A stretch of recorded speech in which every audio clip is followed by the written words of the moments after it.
Hey, how's it going, Vibe Tribe? My name is Parker, back with another reaction video. Today we got 10 things Americans do that confuse the rest of the world. So this isn't actually something that anybody requested, so I'm kind of going to do it as like a bonus video. I'm going to put it out as the second video for today instead of just one video. That way, people still get the requests in and I can still do this because it's really interested in me. I figured, I've spent all my time on YouTube so far reacting to foreign content, but I might as well do at least one video where I know what's going on and I can give my perspective on it instead of just getting y'all's perspectives on whatever we're talking about. So I want to hop into this. I want to see if I can kind of break this down and explain it from our point of view. Alright, let's get into it. Wasted at 9 a.m. in the morning, drunk when the sun comes up, now I'm lonely. Wasted at 9 a.m. in the morning, drunk. Alright, let's check it out. What weird habits should Americans leave at home when traveling abroad? What physical feature do Europeans think Americans are far too obsessed with? Teeth? Find out in 10 things Probably. Americans do that confuse the rest of the world. Number 10. Price tags. If you are an American and have ever worked in a retail environment, you may have come Are you talking about the fact that the price tags won't be accurate because of tax? across this scenario. A foreigner comes up to the register to pay and seems to be blindsided by the fact that you are asking them to pay a different price than what is on the tag. This is caused by the fact that most countries in the world include tax in the shelf price, whereas the United States doesn't. Many people have come to believe that this is just America being weird and overcomplicated, but there is solid reasoning behind the practice. In many countries throughout the world, all goods are sold with a standardized national sales tax. But yeah, in America, it's going to be different depending on what state you're in. So I guess that's where he's going with this. That remains the same no matter wherever you shop. However, in the United States, Ooh, this is a perfect place to pause because this shows you how ridiculous certain states are when it comes to taxes. Also, if you want to make it even more confusing, as a foreigner, try to wrap your head around this. Each state has different levels of taxes on a specific thing. Like each state could have a different percentage of a food tax, or they could not even have a food tax at all. And maybe some states will have a property tax, and then other states won't have any tax on property at all. So you have to keep up with how high the percentages are on specific taxes in specific states. And some of them don't even have taxes on specific things, while other ones will have like a 10% tax on it. And it's like, there's no way to know all of it. You'd have state has a different sales tax. And the states may even have different city and county sales taxes. Depending on where you go. In fact, there are over 10,000 different tax jurisdictions. Look at that! Look at that! How are you supposed to keep track of all that? I'm from America and I still think that's bullshit. In the United States. This combined with the fact there are some things that have their own individual sales tax, like tobacco and alcohol, and would make it food, extremely and property, complicated for retailers and to have to factor in tax auto, on their price shelves. Like, goddamn. It might also result in stores relatively close to each other, yet in different tax zones, having drastically different shelf prices, making them appear less competitively priced. Number 9. Driving. Many foreigners, especially those from Europe, who are used to living in a more densely populated place, with many options for public transportation, are shocked when they visit the United States and realize just how much driving you're Americans driving do, your ass everywhere. because America is so spread out, and the fact that many large... Let me know, this is an interesting point, let me know what your normal commute to work is. Like, how long does it take for, like, you specifically? Comment how long it takes you to get to work. And I imagine you get there, if you're from England, which most of my, or from the UK, like most of my viewers are, I imagine you're using trains, buses, stuff like that. My average commute to work is about 30 minutes by my own car. And that's, in Tennessee, that's very common. That's actually kind of lower. My brother is an electrician, and he ends up driving about, I think it's safe to say 3 hours a day. 3 hours a day just driving. Like, And that's common. You're driving a fuck ton if you live in the U.S. Population centers are hundreds of miles. Better have your own car. We have become dependent on our vehicles and highway systems. Yes, we Many have. Americans frequently enjoy long driving vacations that Europeans would consider Road ridiculously trip. tedious. When traveling from country to country in Europe, most people opt to take trains where they can relax, and the only thing they have to worry about is getting their passport stamped when crossing borders. Man, my fucking... If we had trains, I'd use them, but we don't have any trains where I live. We gotta use cars. Because you don't need a passport when crossing from state to state, and America's streamlined interstate road system, taking road trips has become a thrilling and commonplace Road adventure. trip! Number 8. Vacation days. Yeah. One of the most confusing things that people from other countries don't understand is how Americans are expected to work basically every day of the year.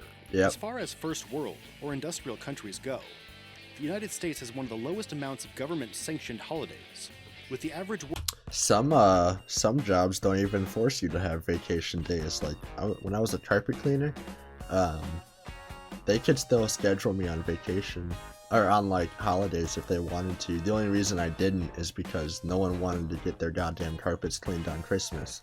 But I could have if they wanted to. worker receiving only 16 paid holiday and vacation days. Technically, there is no labor law in the United States that requires companies to give any vacation time Yep. at all. Nope. In fact, Nope. 25% of the Nope, American nope, nope, workforce nope. receives no vacation benefits. Yep. This is staggeringly different from the European Union, which has a law in place. Haha, I know this is gonna trigger UK people. Hold on. Oh, I just muted it. Look, this is the European Union. Look who's in there. UK. Different from the European Union, which has a law in place that guarantees every citizen at least a month of paid vacation time. There aren't many countries complaining about the law either, as many go above and beyond this total. Austria is known for having the most government-mandated holiday and vacation days, with 35 altogether. Number 7. Nice. Freedom food. Oh Americans man. traveling abroad have often been found to find food sorely lacking in flavor compared to the food they are used to. And on the Really? flip side, foreigners commonly have been astonished at just how much sugar and salt American foods have. Oh yeah. Most Americans have been raised thinking that foods packed with salt and sugar are supposed to taste that way. But the world says otherwise. Yeah, Our no. national addiction. No, I mean honestly, I can't stand sugar. Like, there's so much sugar everywhere in America. It's really hard to avoid it. But as I'm getting old, God, I'm gonna sound like my dad here. But as I'm getting older, like sugar kind of gives me a headache especially if I eat too much of it. So I try to avoid it, because it just makes me feel awful. But it's everywhere. It's in everything over here, and a bunch of it.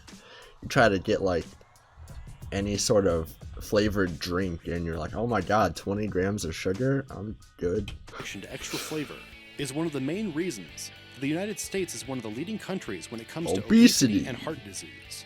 But Americans aren't about to change their ways anytime soon. Nope. In fact, they keep coming up with ways to perplex outsiders.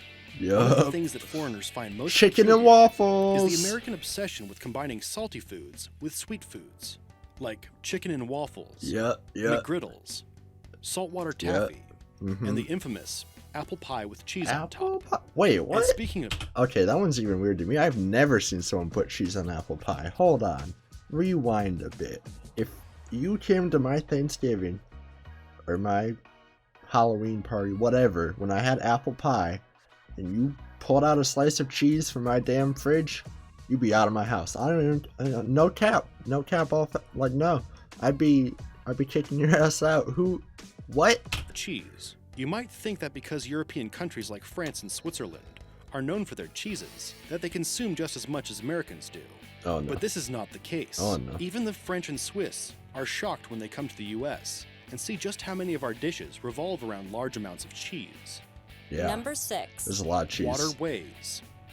Just because that fancy bottled water you buy says it was bottled in France, doesn't mean that the French are drinking it. In fact, it is incredibly rare to find anyone in Europe drinking bottled water in their homes, reserving their consumption for when they are on the go. Americans have been eschewing tap water for bottled water at a skyrocketing rate over the past 2 decades, with bottled water officially becoming the biggest selling packaged beverage in the nation. This is one that I kind of disagree with. I mean, it is true. I see a lot of people drinking bottled water, even in their own homes, like you were saying. And hell, I even have one right here because I'm sick. But I normally drink tap water, and I think most people should. There's a big it kind of depends on where you are too, because no matter where you live is gonna base whether or not the tap water will taste good. And people who say all water tastes the same, fuck out of here. Fuck out of here with that. People all the time, oh, you're so picky. There's no way that you can taste the difference in water. Yes, you can, bitch. Have you seen... Random tangent, sorry. But yeah, I do drink tap water because I don't want to waste all the plastic. Like, why drink bottled water if you don't have to go on the go? But yeah, Americans, there's a stigma around that. If you drink tap water in someone's home when they have bottled water, they're gonna look at you funny. They're gonna be like, why are you drinking that dirt? We got this right here. But preserve plastic, man. Save the world. Come on now. As of 2017, although it is never a bad thing to consume more water, especially when the American beverage of choice before 2017 was soda pop, the fact Soda is, pop. most tap water in the country has been scientifically proven to be just as healthy as bottled water. Sometimes more so, because of the naturally occurring minerals it provides. Is this something the rest of the world has known all along? In most parts of the country, that is true. But there are some parts where you have to use wells, and that shit, ugh, that makes me nauseous. When you turn on someone's tap water, you just smell the well, like, funk. Ugh. Not necessarily.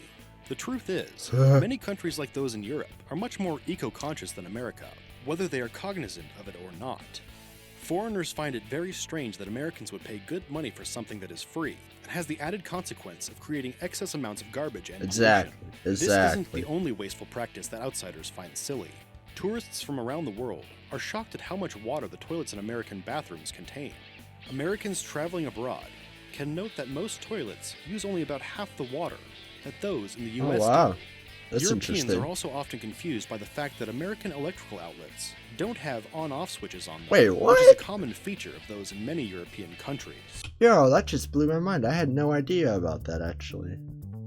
That's smart. You can save electricity. That would probably help with my goddamn utility bill. These on-off switches allow people to turn off the unnecessary electricity flowing to gadgets when they aren't being used, whereas in That's American smart. homes, they have to be unplugged if you want the flow to stop. Yeah. There yeah. are many devices that continue to use electricity once they are powered off, wasting valuable amounts of electricity. Number 5. Hollywood Smile. Yeah, the teeth. Another place that foreigners think Americans are wasting water is at the dentist's office. While dental hygiene in other countries may not be as bad as it is stereotyped to be, like in England, they aren't quite as obsessed with attaining or maintaining the perfect smile in the way that Americans have. Where Americans have been known to spend thousands of dollars on braces and whitening procedures I had braces. in order to get a pearly white Hollywood grill, many foreigners I had braces for 2.5 years, and I hated every second of are it. content But my teeth are straight, so whatever. with crooked and discolored teeth, as long as they aren't falling out or making them look like Nosferatu. Most foreigners from first world nations care about their teeth. They just haven't become indoctrinated with the intense beauty standards American society has made a part of its culture in regards to dental perfection. Yep. In many countries, having a brighter than normal smile that is unnaturally straight is viewed as being superficial to the point of being unattractive or off-putting. Oh, wow. Number 4. Dining out. Tipping your server and taking home leftover food. Oh, I know this is Two a habits big that one. are so ingrained in the American dining experience that they can be hard to kick. But rest assured, if you try to do these things outside of the US, you are sure to draw confused looks and reveal your stars and stripes. Yeah. In most Asian and European countries, a service charge is either already included in your bill, or it is not customary to leave a tip. In many places, if you do try to tip, you can offend your waiter. This is because a tip can be seen as a person having pity on their server, or offering some sort of charity. In some countries, That's a big thing in America, just in general. I feel like a lot of people try to be like overly generous about things in America and like show their thanks with money, and that I can see why that's confusing, because money is a precious thing and everybody needs it, so why would you give me some of yours if you don't need to, right? But fuck, I've left $20 tips at restaurants before, because I've worked at a restaurant. I know how shitty it is, and I know that servers don't get paid. Like, waiters and waitresses literally get paid $2 an hour. So yeah, I'm gonna leave a tip, and I'm gonna leave a good one, because that's shitty, and no one deserves that. So, I leave, of course, every time I eat somewhere, I leave a tip. Not fast food, you know, it's different. It's like sit-down dine-in restaurants where they're serving you, and they're running back and forth, whatever, busting the table. That's where you would leave a tip, not like fast food or anything, but every time I go to a dine-in restaurant, I leave a tip, and how much I leave, that depends on who the person is, how they did, if they were nice, etc., etc.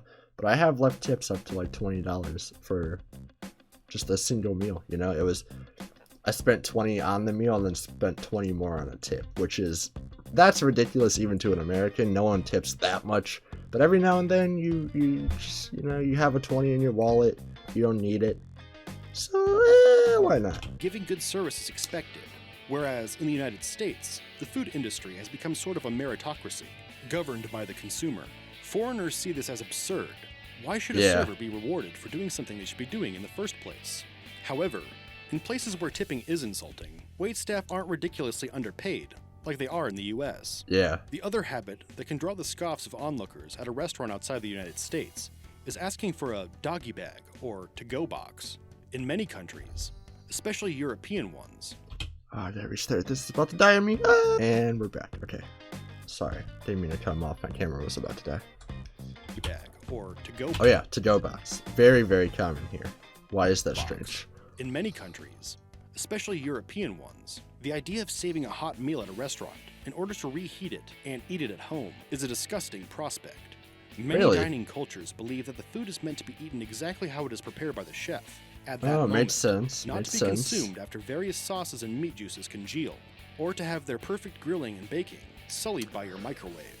A lot of the reason that Americans have developed this custom of bringing scraps home with them, because there's so much food. Our plates are huge. Is due to portion sizes being generally much larger in the States than elsewhere. This may be a result of capitalist consumers becoming obsessed with getting their money's worth, causing restaurants to try and one-up each other, battling to stuff people's gullets. Yeah. Number 3. Beverage custom. But yeah, I could definitely see myself walking into like a steakhouse or something, and then ordering a normal meal, and it's like no cap 1,200 calories, like total. And I can eat that, but I'm not gonna shame someone if they can't eat 1,200 calories just like randomly, out the blue. It's a lot of food. You get a lot of food here for whatever you buy. So that's why, yeah, like you said, that's why to-go boxes are a big thing. If you are an American and traveling overseas, don't expect to receive ice in your beverages. And if you are brazen enough to ask for some ice, be prepared for the, "Oh, you must be American" look. It is very uncommon for drinks to be served with ice anywhere in the world. You know, that's actually really funny, because I hate ice in my drinks, and everybody gives me shit here. So this is really reassuring for me to know that everywhere else I'm normal and the other fucking Americans are the weirdos. Because when you put ice in it, all you're doing is putting water in a place where it doesn't belong. You're watering down the drink. You're turning orange juice, or whatever she's drinking, into water. And that's not orange juice anymore. That's tainted orange juice with melted water. Or, solid water that turns into water. Because if you have ice in it, it makes it colder, so you can't drink it that fast. So if you can't drink it that fast, then that ice is going to melt, and then it's going to water down your drink. And you Europeans, I know you agree with me on this, because this is what he's saying, my fucking friends even put ice in alcohol. Like, they're watering down alcohol. Beer is sacred. Beer doesn't need ice. Ever. Neither does fucking soda, juice. You don't need ice in that shit. Just drink the beverage. Room temperature. The way the Germans taught us. Other than the United States. And you'll be lucky to find a restaurant that can even provide it upon request. The practice of putting drinks on ice was started in the United States. Yeah. And never really caught on elsewhere. The only thing I do, I don't like putting ice in my drinks, but a big thing you can buy here is stones, like little cube stones that you put in your freezer, and they get cold. then you put those in your drink, so you make your drink colder without actually putting water in them. Like whiskey stones or whatever. I'll use those. Those are dope because you don't water anything down. They're just like little placeholders to make your drink cold. Many foreigners feel like it is a waste of space. Exactly. The result in your drink being watered down.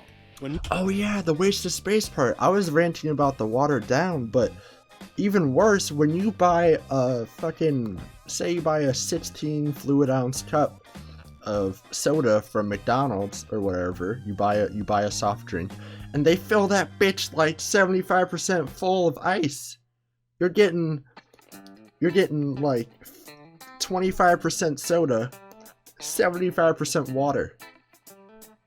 And people say that's good. No, fuck that. When most Europeans dine out, they tend to drink their beverages much slower and enjoy them, whereas Americans often drink several beverages during a meal, or drink them on the go. Oh, yeah. This is also one of the reasons that the American practice of free refills is confounding to foreigners. American tourists going out of the country should not expect this hospitality, and be prepared to pay full price for every beverage they consume. The common American ritual of ordering a coffee to go is also one that confuses outsiders. In other parts of the world, coffee is usually only enjoyed when a person is stationary, in their house, or at a restaurant. Really? Yeah, no, we put coffee in to-go, thermoses all the time, to-go mugs. Thermoses are a real big thing in America. Every working man or woman will have a thermos that they take to work with them. They drink their 1 or 2 cups of coffee in the morning, and then they fill the thermos and take that with them for the car ride. Like, I know if there's any Americans out there, you probably can relate to that kind of sentiment. And in many countries, you'll be hard-pressed to find so much as a disposable coffee cup, let alone a drive-through Dunkin' Donuts. Number 2. Alcohol laws. Or Starbucks. One of the things that confuses foreigners these are the worst. is our country's drinking age. Many countries have drinking ages, but to them, the idea of waiting until you are 21 is a bit extreme, especially when a person can be drafted into the military. You can die for your country, you can go $100,000 in debt to start school, college, but you can't have a drink? You can't sip a beer? Hello? Like, okay, so right now I'm 19, and obviously I've talked about drinking before on the channel. Like, nobody listens to that shit, I can tell you right now. And I'm not saying like, I support, minors drinking. I just do it because, I don't know, I'm a rebel, whatever. I'm 19 right now, which is literally age 19 and age 20 in America are useless. There's no reason to even be my age. At 18, I technically become an adult. Cool, I get a few perks, whatever. I can do what I want. I can be charged as an adult if I go to jail. That changes. Age 19, nothing changes. I'm just 18 part 2. Age 20, nothing changes. Now I'm 18 part 3. Like, but then 21, ooh, magically you're now able to drink. Congrats. Why? At age 18, over half of the nations in the world allow young adults to purchase alcohol once they reach 18 16 or 19, or 18, whereas right? the most extreme drinking ages, where alcohol isn't altogether prohibited, can be found in India, where depending on where you go, the age restriction could be as high as 30. Most countries in mainland Europe have their drinking ages set at 16 or 17. Yeah, in 16. Germany, a country long rumored to have no drinking age at all, the age limit for beer and wine is 16, while you must be 18 in order to buy liquor. That makes in sense. Southeast Asia, as well as China, there is no set drinking age at all. Number 1. High school graduations. Americans have a habit of making an excuse to celebrate anything, and are known throughout the world for taking mundane events and pushing them to the extreme. This might be because Americans don't get enough paid vacation or holidays, but the point is, you'd be hard-pressed to find traditions like prom or homecoming anywhere outside the U.S. Outsiders see how lavish and complex some of the pomp and circumstance surrounding these seemingly meaningless celebrations are, and are confused as to what the hoopla is all about. One of the biggest... I gotta rant real quick about prom, because prom is very polarizing. You can ask any American how their prom was, they're either gonna say it was fucking amazing, it's the best night of my life, a night to remember, whatever, or they're gonna be like, yeah, I didn't go, it seemed kind of lame. Like, it's gonna be one side or the other, because prom, there's a few things about it. One, It is expensive as hell to any high schooler who has to pay for it themselves. It's gonna be like $200, a couple hundred just for the ticket to get in. Then you're gonna be going out after to fucking eat. I'm talking from a male perspective here. What you're paying for as a male is some sort of suit, some sort of ticket or two if you're paying for the girls, whatever, and then you're paying for the dinner afterwards.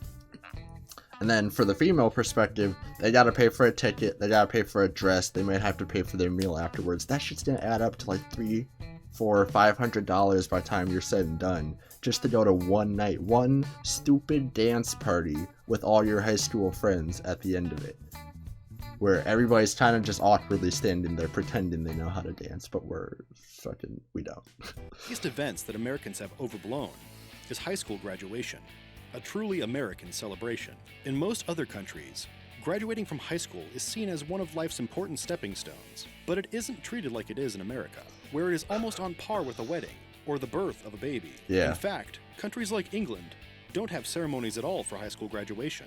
Most students just hope they get good grades on their exams. I've heard that in some parts of Asia, people are actually sad when they graduate high school because they were enjoying it or it was important to them or whatever. Let me know if that's true if you're from Asia.